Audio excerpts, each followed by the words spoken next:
Welcome back and thank you for staying with us. Tonight, I am joined by a former Commissioner for Information in Edo State, Kassim Afegbua, for discussion on review of President Bola Tinubu's one-month stewardship. Thank you very much for joining us, Mr. Afegbua. It's so good to have you on the program tonight. Thank you for having me. Yeah, good evening. Good evening. So let's start with the people's perception of the administration of President Tinubu. How will you rate him? Well, I will rate him 95% in a score of 100 because the decisions he has taken, the manner of taking those decisions, his approach, and his interaction, dialogue, and conversation have helped to explain in a very profound way the rationale for taking those decisions. So even those who never agree with his kind of style or approach are now commending him, saying that they never expected that he would muster this kind of courage, strong political will in taking those decisions from the very first day that he mounted the podium of leadership. So I think it's a welcome development. Some of us saw this in him when we were campaigning for election, and we knew that he was going to prove bookmakers wrong, who never saw anything good in him. But we know that he has capacity to deliver on his promise. We know that he has the political courage to take very hard decisions, no matter how painful, believing that at the end of the day, he will come out as the necessary therapy to heal the wounds in the land. So I commend him. Right. So before we move on, let me have you react to this. Many analysts say the administration is enjoying the goodwill usually accorded a new government. In other words, this is still a honeymoon period. How will you react to this? You know the character of an administration from the very first day in office. 1 week, 2 weeks, 3 weeks, 4 weeks, you will know the character of the administration. Don't forget that in 2015, when his predecessor took over the mantle of leadership, Nigerians were already groaning. He didn't appoint even a spokesman until August of 2015. Last 3 months, after assumption of office. This one is different. Barely 2 weeks, he appointed a spokesman. He appointed special advisors. He sacked service chiefs and brought in new ones. This is quite different in terms of content and character. So you cannot begin to say that, oh, because it's a new administration and all of that. An administration that has an agenda captured in a blueprint for which he got his mandate has just started dishing out, the kind of decisions, the kind of, pronouncements, and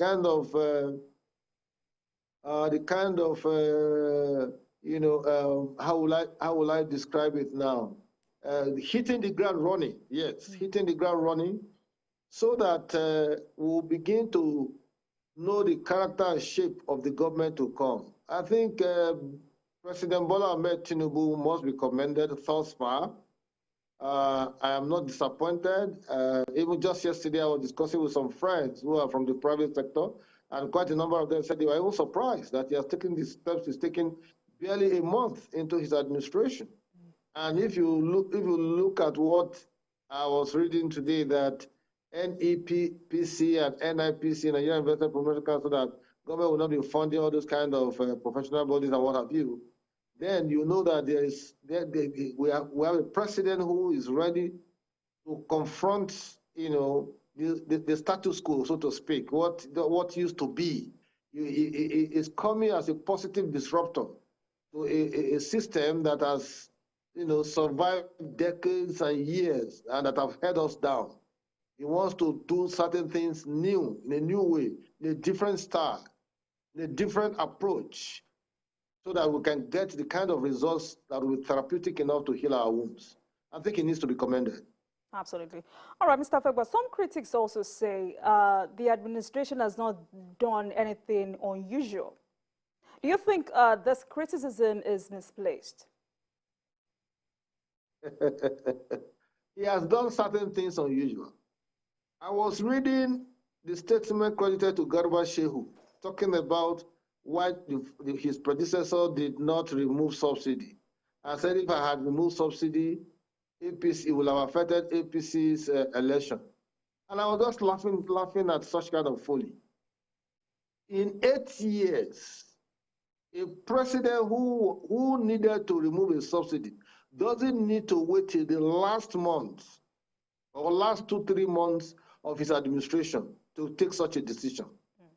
So President Bola Ahmed Tinubu has taken an uncommon stand, uncommon decision by pronouncing the removal of subsidy from the first day, even though that particular statement was not captured in his speech.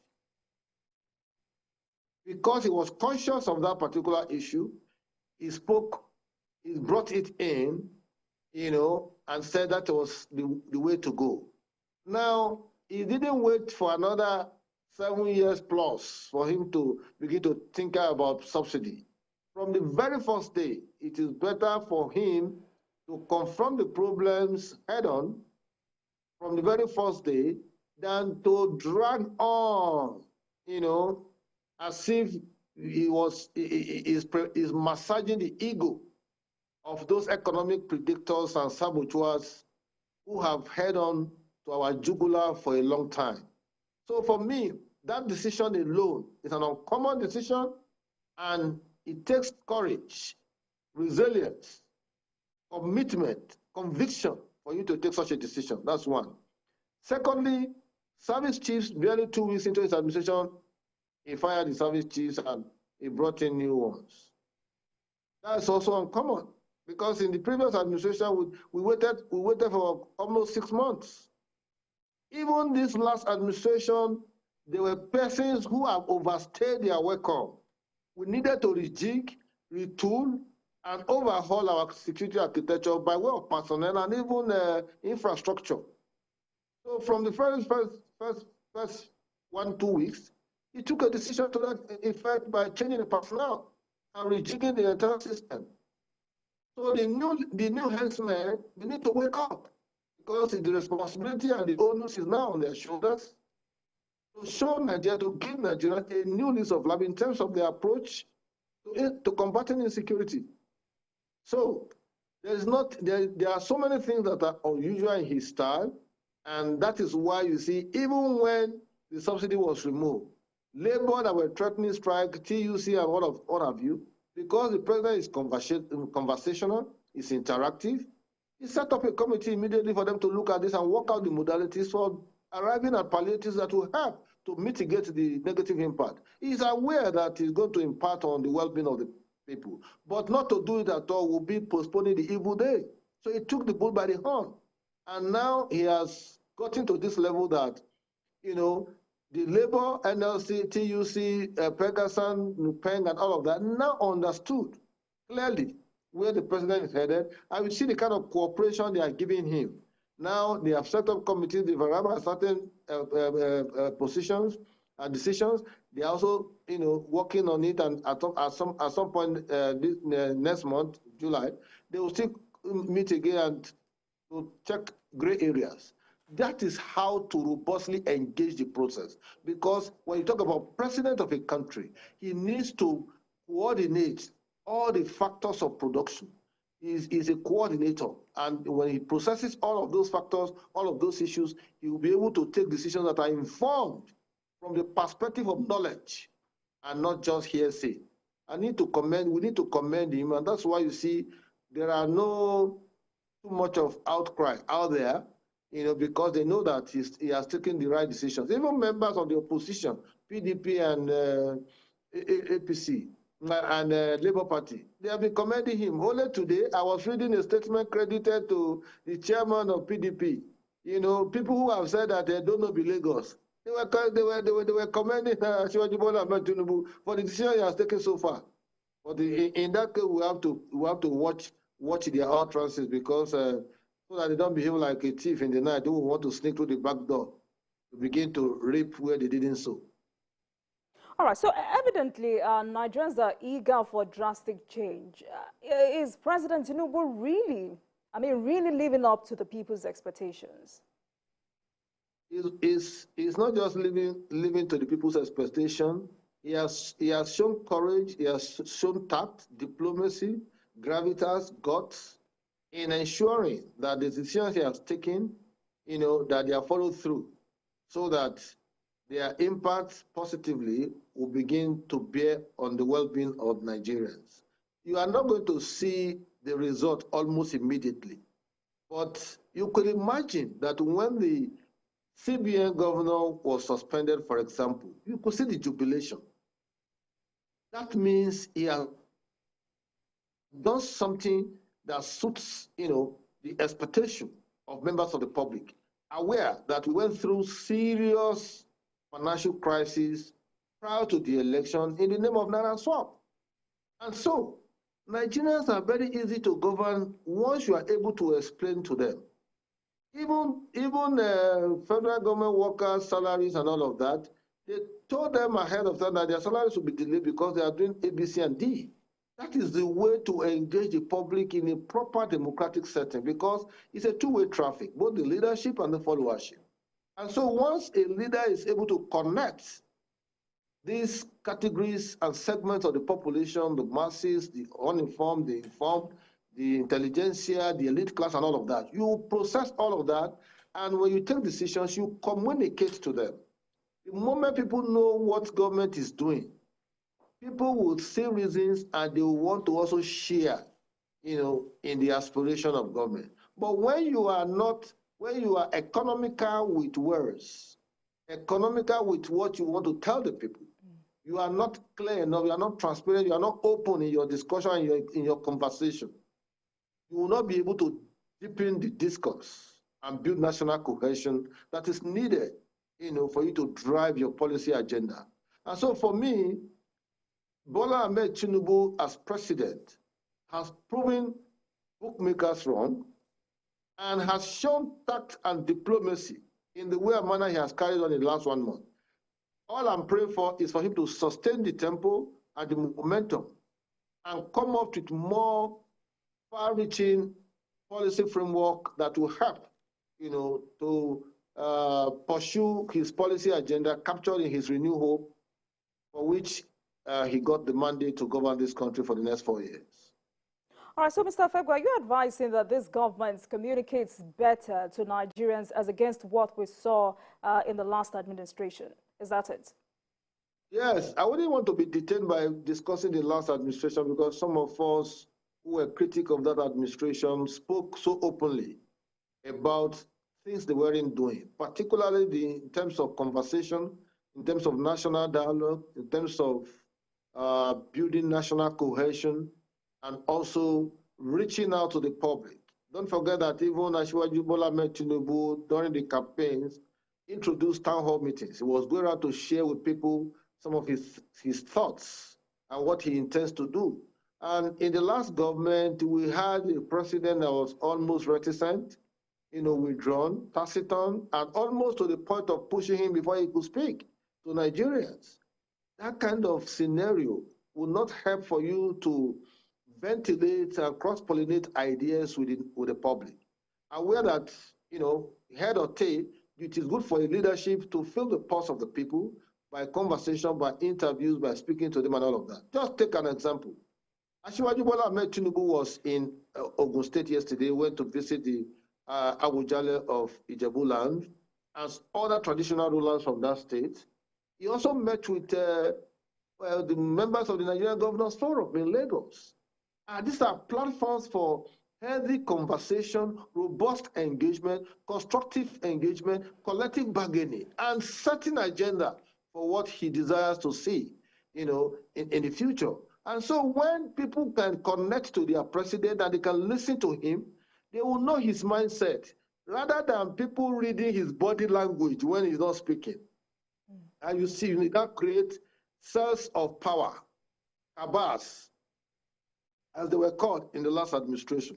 So President Bola Ahmed Tinubu has started well. I want him to continue on that line because I've said it. Even in a war situation, you need people to sit on a round table to dialogue before you put an end to war. Look at the Russian-Ukraine crisis that is going on. A lot of countries have been coming to say they want to be part of this, the process to end this war by, trying to provoke platform for healthy discussion and healthy interaction.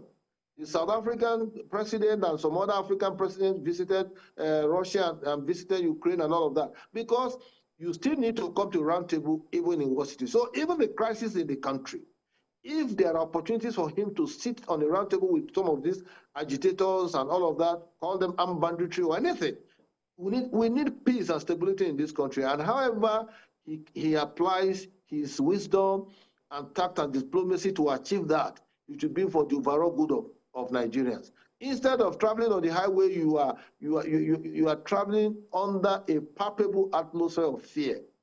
That kind of scenario cannot provoke a healthy conversation across the country, nor promote economic activity. So you need a president and a leadership that can interrogate issues, ask questions, and take decisions that will far-reaching, so in taking an overriding decision for in the interest of the country. So I am of the opinion that the president must continue on this line of interaction, conversation, interrogation, so that when he takes decisions, Nigerians will know that they are products of healthy debates, healthy cross-pollination of ideas, and not just necessarily imposing his whims and caprices on the people. All right. So 1 month since assumption of office, what will you describe as its most impactful decisions so far? Every decision he has taken has been impactful. Every decision, starting from the removal of the subsidy, continue with the conversation that he has generated as a result of that, engaging labor and all of them. Talking about the service chiefs that were eased out, and some of them have overstayed their welcome. The IG, for example, some people are spending 37 years in service and all of that. You don't need all of that, because it will lead to, it will naturally bring inertia. If you get to that, cadre, that nadir of your career, there will be no fun. So you need to, rejig the system, retool it, and overhaul it with men who are hungry for work at that leadership level. Talking about the suspension of the CBN governor, Nigerians needed that so that they can be a new breather, kind of. And so there is no decision he has taken that I have not found to be pleasing to the sensibilities of Nigerians, to the point that even members of Labour Party and PDP are endorsing his style, his approach, and the decision he has taken thus far. So if you are doing rightly, Nigerians will appreciate you. If you are doing wrongly, they will condemn and criticize you. But so far, so good. And I commend him, and God will continue to give him the wherewithal in terms of wisdom to take the right decisions that will impact positively on the well-being of Nigeria. This country needs to do things differently. And the president has shown that is out to do things differently, not the usual business as usual kind of scenario that has become a weather-beaten rhetoric on the lips of Nigerians. All right, so talking about doing things differently, many analysts say few actions taken by the administration show that the area of focus will be economy. To what extent do you agree with this assertion? Well, I'm seeing a president who, for the first time, has shown that by mere, policy pronouncement, by just taking certain decisions, he has already invested hope in the minds of investors, home and abroad. I have quite a number of friends. Just barely a week ago, I returned from London, and I was engaging with some of my friends in the UK. These are businessmen and investors and all of that. And they said, no, they never expected that the president would take this kind of decisions of even removing subsidy and, telling them that, assuring investors that, yes, rule of law will be applied, your investment is safe and all of that. In the last exercise of 2015, 6 months, we hadn't gotten we hadn't gotten a cabinet in place, and even there were no policy pronouncement. So portfolio investors and what have you, they took away their money from the system, and before you say Jack Robinson, there was recession. Then we're not battling with recession.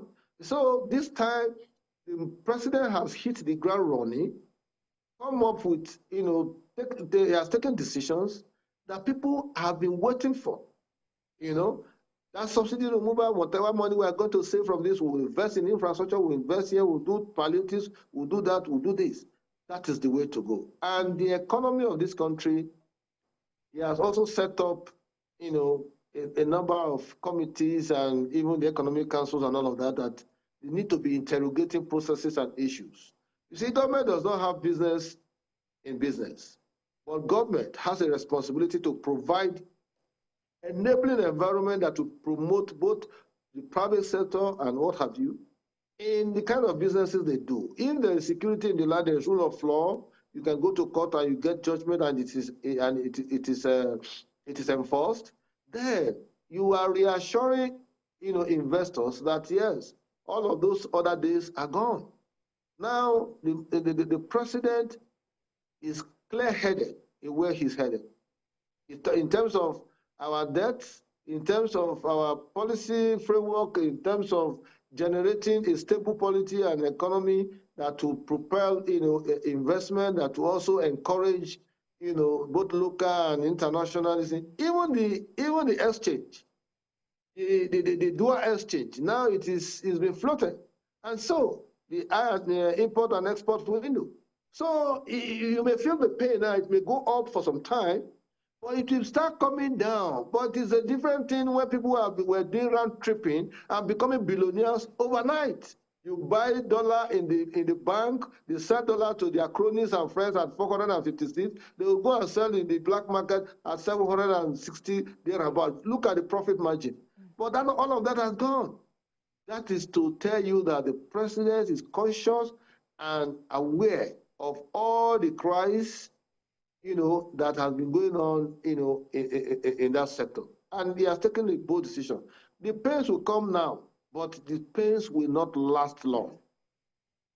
All right, so before we move on to other issues, what's your takeaway from President Tinubu's participation at the new Global Financial Pact Summit? Well, I listen to some of my friends who never want to see anything good in President Bola Ahmed Tinubu. But until they started seeing footages and visuals where Macron welcomed him, some didn't even believe that he went for the global summit. And so platforms such as that will enable you as a president, for example, to interact with heads of government of other countries and with a view to setting agenda and letting them know what your policy focus and framework will be in terms of their investment on those who want to invest and other aspects, global climate, green energy, and what have you. And thereafter, the president also interacted with Nigerians in France, where he responded to questions being asked and gave assurances of the kind of things that he intends to do. That is the way to go. In contemporary leadership, it's a two-way traffic. Communication must flow from both ends. The leadership should be ready to engage with people and all that. How many times do you see the president, the former president, going out and interacting with Nigerians and all of that? So for me, he's just starting, but starting well is also very important. And he has just taken the bull by the horn, leading the bull out of the China shop and showing the bull the way the exit door so that he can stabilize properly and govern. And that subsidy removal he did. All of those economic saboteurs and buccaneers who have held us down, who have been part and parcel of the problem from NNPC to Petroleum Equalization Fund, and all of those people who will not import anything and just generate what you call memos and all of that, and claim humongous amount of money that will have been used to build infrastructure and deepen democracy. All of that is gone now. So he has taken a very good decision thus far. Home and abroad, he's gone out to go and participate in that summit, global summit, and the gains of that will continue to come in trickles. Don't forget, as he was going, he also went to some of his special advisors. And so I'm sure by this new week we're going to enter by Monday, he's going to come up with a list of ministers and send to the National Assembly since he's been convoked. So let's talk about insecurity, Mr. Afegbua. I mean, you and I know that the issue of insecurity has become something of grave concern to Nigerians. Do you think President Tinubu can solve this problem? It is not about President Bola Ahmed Tinubu solving the problem. It is about us as Nigerians to be vigilant and help government to drive initiatives that are geared towards helping to mitigate the consequences of insecurity. You see, President Bola Ahmed Tinubu will be in the villa. He will give directives to the service chiefs. He will give directives to all the heads of other security agencies. But how much of motivation will they be enjoying in that process? I was happy that during this Salah, the entire service chiefs went to Maiduguri to celebrate with the men right in front of the wall, so to speak, against Boko Haram. That is a motivational tool that will ginger those boys who are fighting on behalf of Nigerians to put all these insurgents in check. That's one way to go. Secondly, President Bola Ahmed Tinubu is not one that you can bamboozle in terms of coming to tell bogus lies about certain things. He would rather want to see himself. Don't be surprised when you start seeing him visiting all of those troubled states and requesting to speak to some of the persons who are on ground. You see, the moment you are able to coordinate all the factors of production and all of that, then everyone will sit up. But when you show some reticent and withdrawn and taciturn approach, people will be generating graphics and coming to show you how beautiful the road networks are, even when potholes are all over the place. But we have a president who knows how to interrogate, who knows how to ask questions, and who is ready to go on the field. For him to go to Ijebu yesterday was surprising to a lot of people. But he went there. And you see, so insecurity is a collective responsibility of the citizen. Again, the world is becoming sophisticated. The same way crimes are becoming sophisticated, the same way that technology is becoming sophisticated. So if you look at his policy agenda, he said he's going to set up anti-security battalion, anti-terrorist battalion and all of that, that will help to put all of these crimes and criminalities in check. That's one way to go. The second way to go is, I would personally advocate that if it is possible for him to engage agitators from the Southeast, for example, sit down at a round table. What exactly is your problem? What are the issues? You are killing yourself, you are killing your economy, and it's impacting negatively on the country.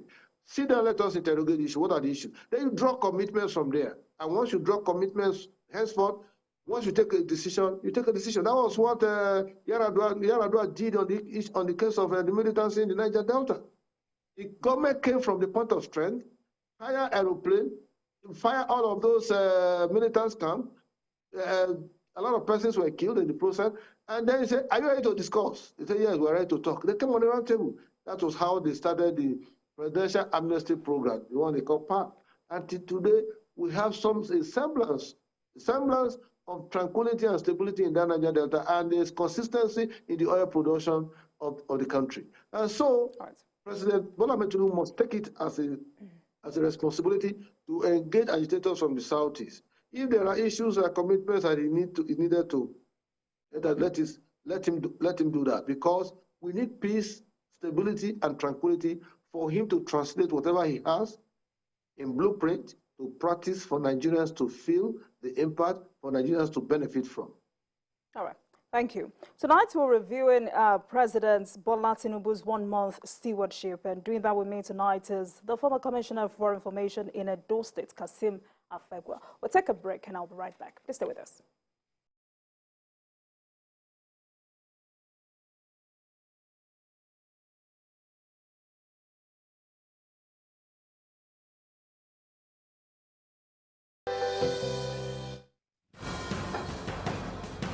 Information is power, information is security, information is knowledge. On Labor Lens, we believe that working people around the world have real questions of their own. They want to know how the world of work operates, what it means to the employer of labor, how policies affect workers in the workplace.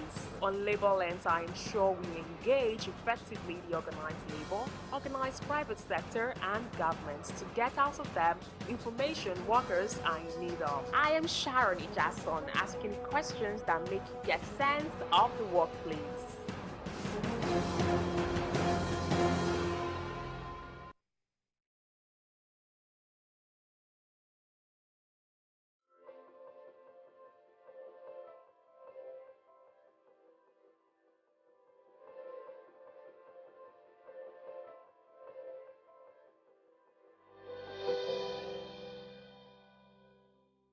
Thank you very much for staying with us. I still have my guest for tonight, Kassim Afegbua, who is the former Commissioner for Information in Edo State. And tonight we're reviewing President Bola Tinubu's one-month stewardship. All right, Mr. Afegbua, now let's talk about exchange rate unification, for instance. How critical is that decision for the economy? You see, I was speaking to my friends who are economists 2 days ago, and I was saying, how come the dollar is still going up and up? They told me, no, it will go up, pounds will go up, but at the end of the day, it will start coming down. Because the moment you have dollars to buy, and it's not being hoarded because of the dual exchange rate that existed before now, such that you buy at very low price, 454 from the banks, and you go and sell at 700 or something, almost 300 naira difference. Such kind of round tripping is actually a diseconomy. And so for taking that bold decision to, streamline the exchange rate, he is going to bring some level of stability in that market. And those people who are fond of hoarding dollars and trading in it because of the easy money and easy profit they get from it are already, licking their wounds. The point is, for you to even attract dollar, you need to go into production. So countries that want their exchange rate regime to be low or to be reduced must take a deliberate and conscious effort to grow their production sector. They must, and the only way to do that is ensuring that the cost of production here is minimal so that it will discourage those who are importers. The responsibility of going out to go and import things that we can produce here. But when you ask questions, they tell you, oh, we are sorry. The cost of production is always very high because there's no power, there's no electricity. So a lot of things that the president will need to do will also, have to do with our power sector, the energy sector. It needs a clinical clean up of that sector. There'll be too much of corruption in that sector. Once we're able to stabilize electricity, power generation, and power distribution, and all of that, with the kind of laws that he has signed into, bills that he has signed into laws in recent times and all of that, it will also provoke new incentives, new initiatives in that sector. Somebody was telling me yesterday, oh, they want to review their tariff. Their tariff is going to say it won't continue forever. The power tariff may go up, or sometimes it will come down, because once people are able to generate power and they're able to distribute, just like the president said, then you make it available on all fronts. You may choose not to connect to government grid lines, and you just connect to private sectors driven if it is cheaper for you. But essentially, what has affected our dollars and our own naira is that people go to the regular banks, they collect dollars there, because they are friends with the elite group. Once they collect these dollars, they go to the black market and sell. And you see the 300 and 350 differentials. That's huge money. And every time that has been on, that is what that round tripping has been a problem. And so for the president taking this decision, he has already stabilized that sector. And that is why investors, foreign investors, are already singing hallelujah song. You know that, oh, now you have at least both black market or white market or red market or any market you call them, it is the same that we are seeing. We are not seeing a bookie FX again, and he's selling for this and this one is being sold here. No, it is now one and uniform. It may be tough for now, but it's going to come down once our production is enhanced, once we're able to generate and provoke, responsibility and platforms that will be a foreign income spinner for us. So for me, every decision that the president has taken, I've interrogated them. All right. They have been so fantastic and suitable to our problems that the previous administration tried to paper, here and there without taking a firm decision on them. All right. So Nigerians are looking forward to the cabinet of President Tinubu. I mean, isn't it time they had that? I just told you earlier that this next week we are entering, you are going to be seeing some names sent to the National Assembly for them to go through the process of screening and all of that. I know that directives have been given out to different states and looking at the quality and caliber of person that he wants in the government, and so that to buy into his Renew agenda, the New Hope agenda, and all of that. And so once the cabinet is set up within 2 months of his administration, it's fine. But thus far, he's made some appointments that are also carrying out responsibilities. So government is not slowed down at all. Government is working and responsive to the challenges confronting it thus far. But we're going to see, his cabinet in no time. All right. The president is torn between appointing party men and technocrats. How will you advise him to handle the matter? Well, it's a blend. It's a blend of the two. And I keep telling people that when you say technocrats, who is a party man that is not a technocrat? People just try to run down politicians and thinking that they are individuals who don't have something upstairs. That's very wrong. We have medical doctors who are politicians. We have lawyers who are politicians. We have fintech people who are politicians. We have people who are businessmen who are politicians. We have media practitioners like myself who is a politician. There are quite a number of disciplines in politics, a lot of it. And those who don't get involved, who are waiting in the wings for a government, for an individual to win an election before they start showing up their faces. I don't subscribe to such. If you want to be part and parcel of the power process, you must be involved. But of course, there are some who also supply funding for politicians. You fund politicians to pursue their aspirations. That's understandable. But whether technocrats, whether those who are actually playing politics, once you have something to offer, you are creative, you have initiative, you have ideas, I think you will fit into President Bola Ahmed Tinubu's mindset of a government and a cabinet that will be hands-on, on the issues and challenges confronting us. So, however he tends to do it, he is the president. He will set his agenda. When you are appointed, he will give you your terms of reference. If you misbehave, he will fire you. Because I remember when he was governor of Lagos, there are some cases when they call you in the cabinet and they ask you, what do you have to say concerning this issue, and you are blabbing. The following day, you hear your name on television that you have been removed and somebody else has been put. It's a different thing from the previous government that for 4 years, you will have ministers who you can't even lay hands on anything they did. For 8 years, some were just there like bench warmers, and you hardly know whether we had ministers. And so this one is a man who understands the issues. He didn't inherit any political dynasty. Whatever he has become in life is by dint of hard work, struggle, and believe in democracy. He fought in exile. He fought back home here.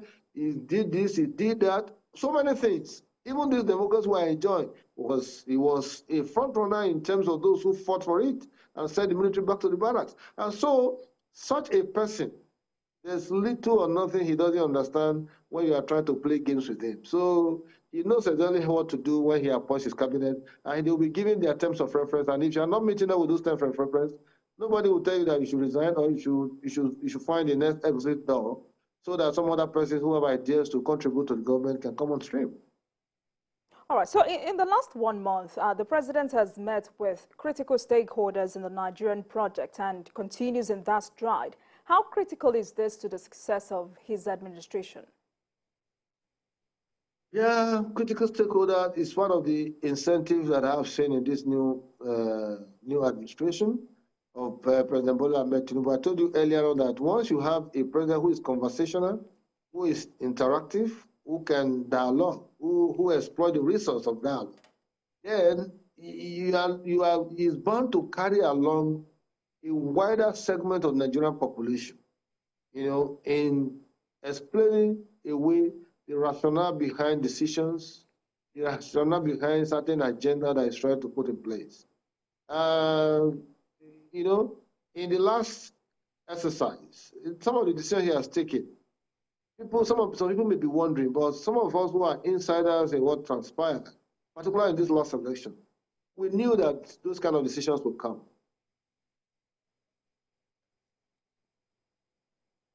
Mr. Afegbua, are you there?